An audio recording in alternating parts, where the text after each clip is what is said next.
Salut tout le monde, c'est Red. Aujourd'hui on se retrouve pour une vidéo un peu spéciale car ce n'était pas celle qui était prévue à la base.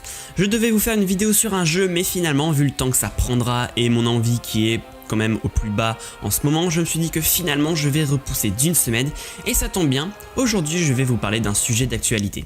Jojo Lion est la 8ème partie de Jojo's Bizarre Adventure ayant débuté en 2011 et qui est encore en cours aujourd'hui.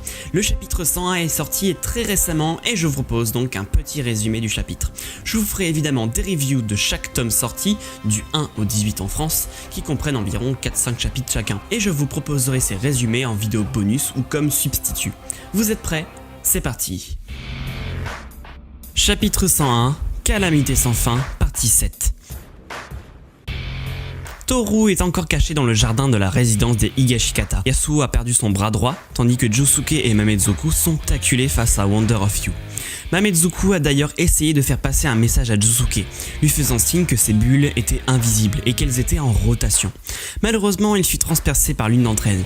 La famille Higashikata est aussi dans le mal, certains de ses membres étant possiblement décédés. Jobin est couvert de sang, Tsurugi a le corps sans dessus-dessous et Norisuke s'est fait exploser une veine de la tête par son fils aîné. Joshu est très énervé face à lui-même pour ne pas avoir protégé sa famille et désobéit à Yasuo, qui lui demande d'aller partir à la recherche de Josuke. Il veut procéder à un échange équivalent avec Yasuo, afin d'enfin faire quelque chose pour protéger les gens qu'il aime. Son courage me fait aimer pour la première fois son personnage d'ailleurs. Au début, elle refusa, mais dès qu'elle devina une présence non loin d'eux, elle sut que c'était Toru, que c'était lui le manieur de stand, et qu'il fallait l'arrêter. Elle mangea le nouveau Rokakaka, procéda à l'échange équivalent avec Joshu, et est déterminée à en finir.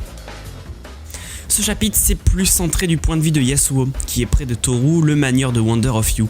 J'aurais vraiment aimé voir plus de Josuke qui pourrait battre ce qui serait le grand méchant de la partie, surtout avec cette rotation. Le chapitre est malheureusement plus court en termes de pages que les chapitres précédents et malgré une Yasuo déterminée à la fin, je ne l'ai pas vraiment apprécié, mais j'espère que le chapitre 102 sera largement mieux.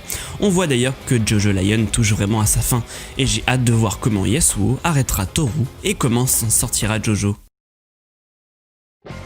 Et je pense avoir fini ce petit résumé, j'espère que vous avez aimé ce petit concept et la prochaine fois on recommencera Jojo Lion depuis le début et quand ça sera fini on fera une grosse vidéo comme j'ai l'habitude de faire.